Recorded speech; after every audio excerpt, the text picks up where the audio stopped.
dyslexia include Harry Belafonte, Tom Cruise, Whoopi Goldberg, Jay Leno, Henry Winkler, Alexander Graham Bell, and Albert Einstein.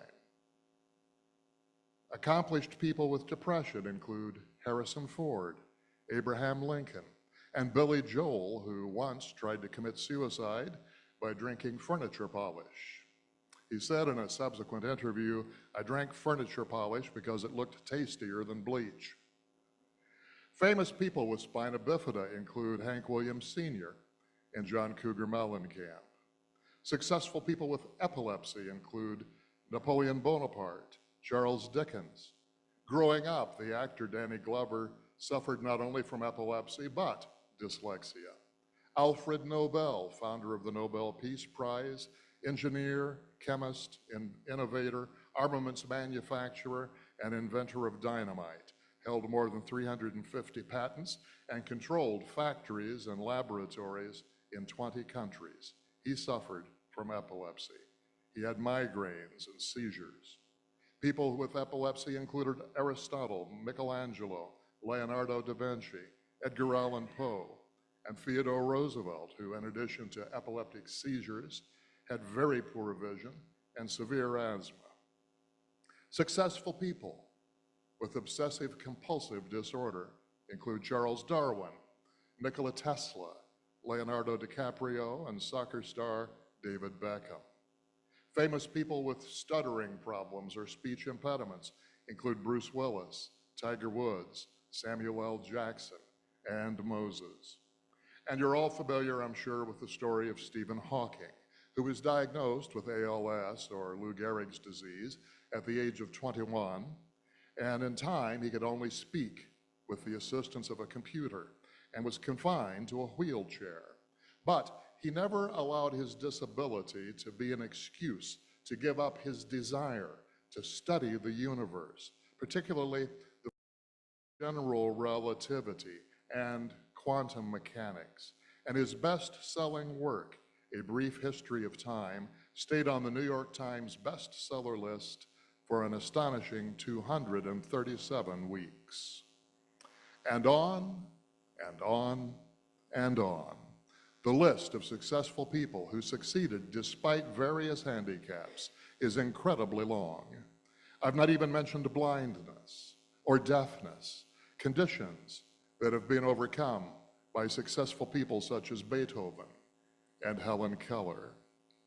Speaking of deafness, Thomas Edison invented the world's first hearing aid. Now, Edison himself was partly deaf, but he didn't use his own invention. He discovered that he would rather be hard of hearing. It allowed him to concentrate on his work without being distracted by all the hubbub going on around him.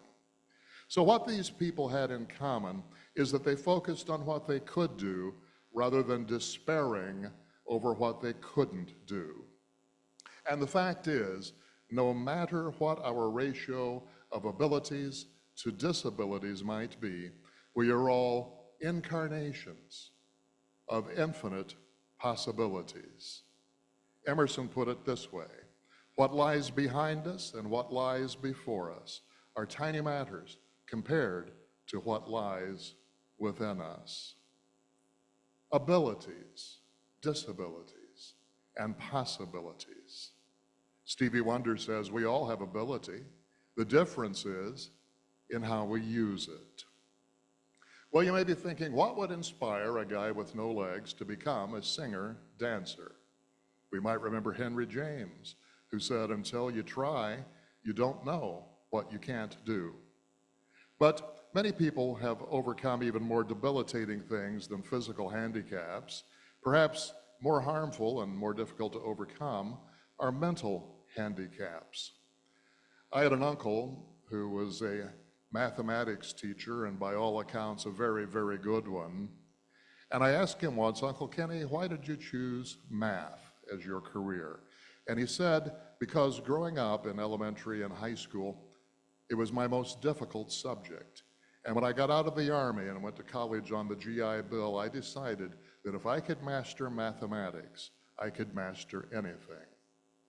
You might be surprised to learn that Reverend Dr. Martin Luther King Jr., while a seminary student, got C's in speech class. What made the difference with people like this? They recognized their seeming weakness and then put in some hard work. The greater the obstacle, the more glory in overcoming it. Or as William Raspberry said, the haves and the have-nots can often be traced to the dids and didn't do's. Now you've got to figure that the difference, the big difference between the dids and didn't do's was excuses. The didn't do's are very good at coming up with reasons for not living up to their full potential. As Richard Bach said, argue for your limitations, and sure enough, they're yours. But whether the handicap is physical or mental in nature doesn't really matter. What matters is that we all have that within us which is not affected by the so-called handicap. Writing in the Science of Mind textbook, Ernest Holmes tells us, spirit is all. It is undivided, complete, and perfect within itself, having no opposites and no opposition. It knows only its own ability, and since it is all, it cannot be hindered in any way, shape, or manner. So what we might call a handicap is just a tiny facet of who we are. We are still fully equipped for success in life. We are perfect, that is to say, we have everything within us that is necessary to thrive in this lifetime. The only limits we have are those that we create. The only barriers we have are those that we erect. And the only circumstances that can hold us back are those to which we give power by giving in and giving up. Several years ago, there was a member of my congregation who, before she made her transition, spent about 3 years in a nursing home. Parkinson's disease had gradually taken away her ability to walk or to do much of anything really that involved physical activity. And I went to visit her nearly every week, and she almost always had things to complain about, including rants about the nurses and the staff. Now, being bitter and angry was a perfectly understandable reaction to her circumstances, but bitterness and anger were not a beneficial reaction.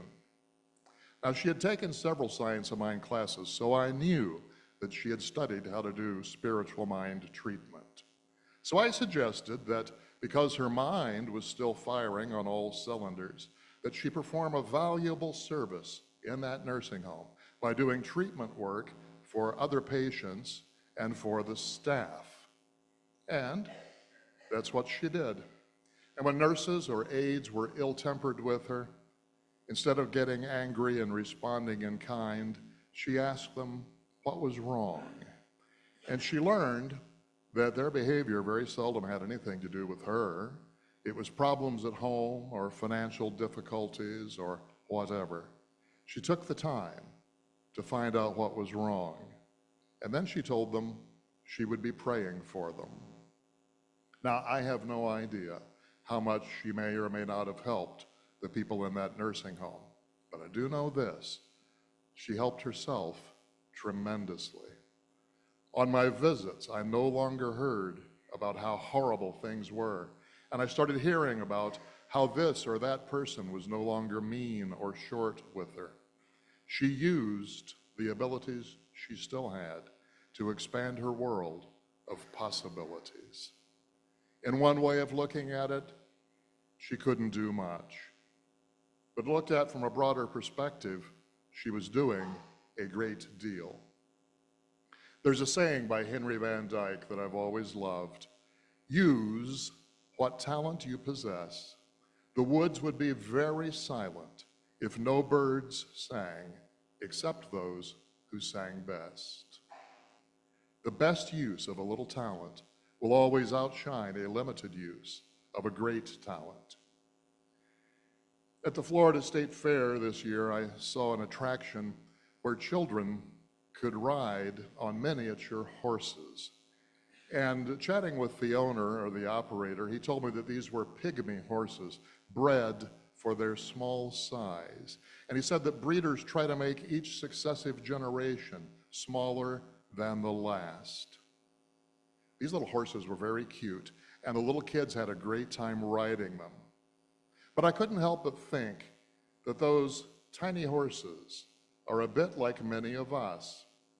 We've been born with great possibilities and limitless abilities, but year after year, we've created smaller and smaller versions of ourselves and our world. Maybe we limited our possibilities in order to raise children.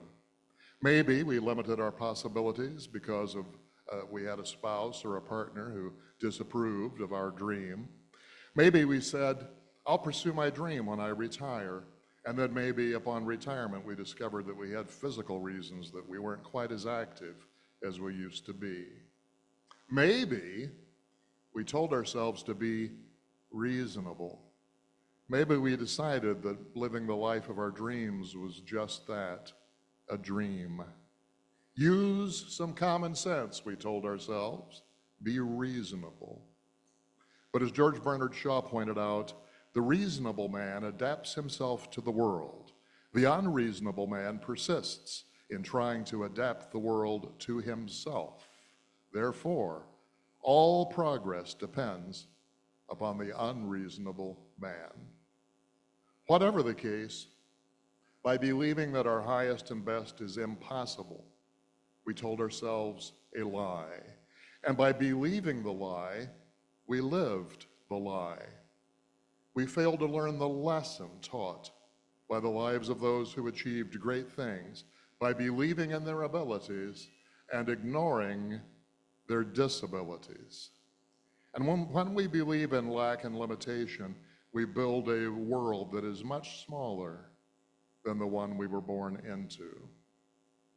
Ernest again in the textbook, the limit of our ability to demonstrate depends upon our ability to provide a mental equivalent of our desires. For the law of correspondence works from the belief to the thing. But it is within our power to provide a greater mental equivalent through the unfolding of consciousness. And this growth from within will finally lead to freedom. The possibilities of the law are infinite, and our possibilities of using it are limitless. There was a pastor years ago who was one of the leaders in a movement to sort of demystify the Bible as some sort of fundamentalist, perfect document and rather a guidebook for living. His name was Henry Emerson Fosdick, and he wrote, "Rebellion against your handicaps gets you nowhere. Self-pity gets you nowhere. One must have the adventurous daring to accept oneself as a bundle of possibilities and undertake the most interesting game in the world, making the most of one's best." Kevin, that male production show lead, grew up with prosthetics. And it never occurred to him that he couldn't do things. He saw kids running and playing, and so he did too. What if we lived our lives just assuming that we can do anything we choose to do? When someone asks, "Can you play the guitar?" instead of saying no, you could say, "I don't know. I never tried." Or even better, if I tried, I'm sure I could. Every one of us is a blend of abilities and disabilities, living in a world of infinite possibilities. And if we pursue those possibilities, who knows? We might find that our so-called handicaps can be turned into assets. Kevin, that young man that I met all those years ago, enjoyed hiking in the California mountains, even during the winter. He told me that hiking in the snow and the ice was no problem. Prosthetic feet can't feel the cold. And those were rather primitive prosthetics. I can't help but wonder how he's doing today with the new state-of-the-art prosthetic legs. Our duty as men and women is to proceed as though limits to our abilities do not exist. Or as Gene Houston said, we all have the extraordinary coded within us, waiting to be released. Deepak Chopra tells us that life is a field of infinite possibilities. Now we know that everything in the universe is energy, and that what we say, think, and believe and do directs and shapes that energy into our reality, our experience of life. Energy waves woven together literally form the field upon which we play this game of life. And that field is as big as we can imagine it, or as small as we make it, depending on our degree of acceptance of what the universe is always offering. So maybe you have a physical handicap, perhaps you have a mental handicap, maybe you figure you're too shy or too old or too busy to do what you'd love to do. If so, now would be a good time to come to terms with those thoughts and do something about them.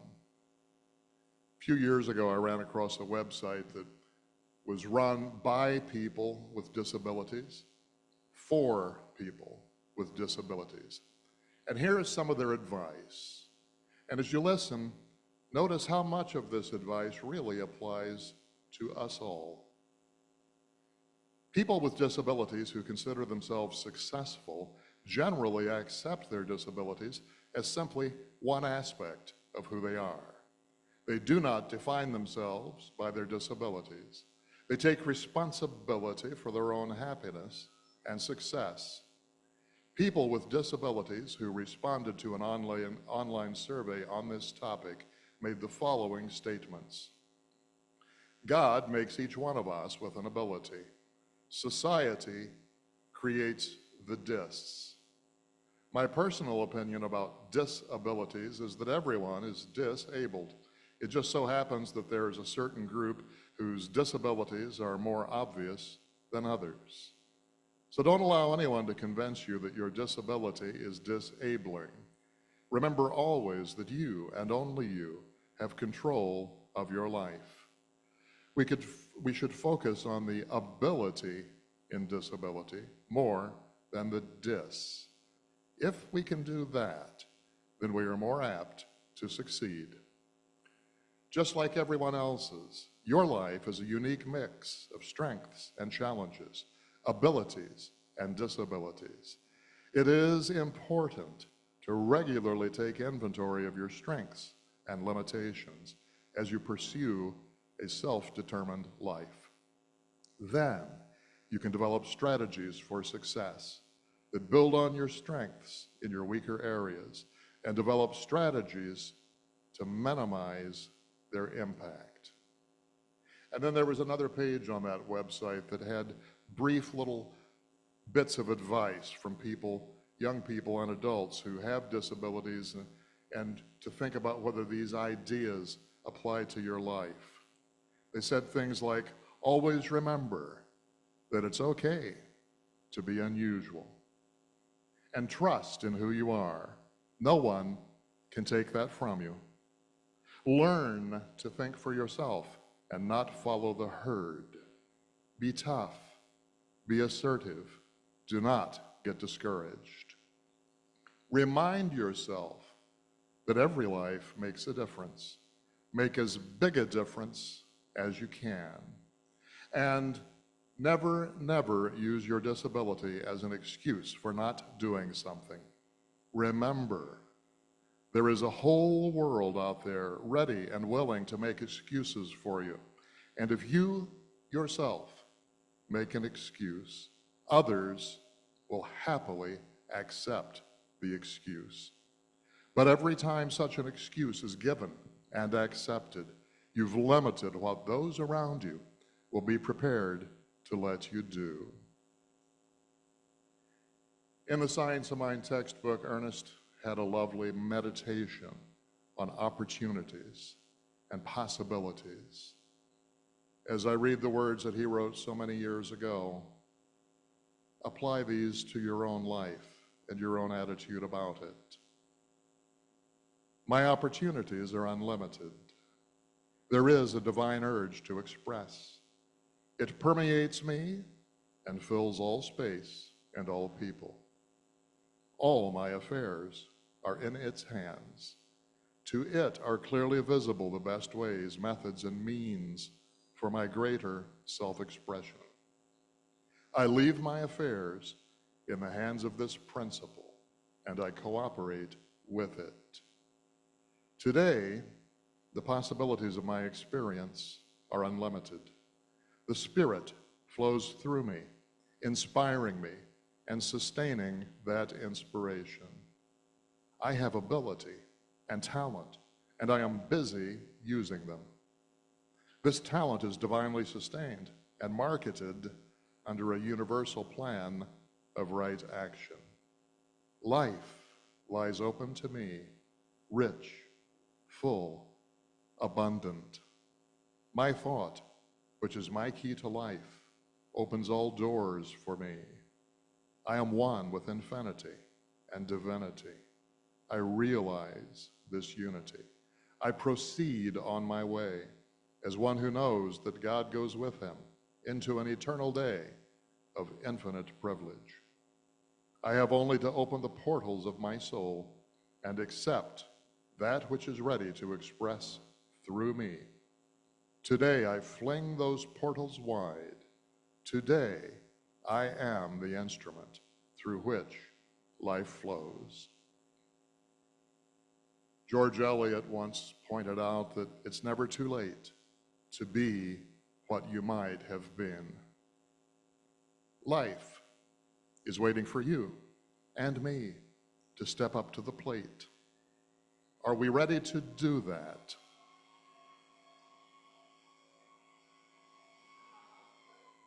We should be, because ability and possibility are always waiting for our availability. Namaste.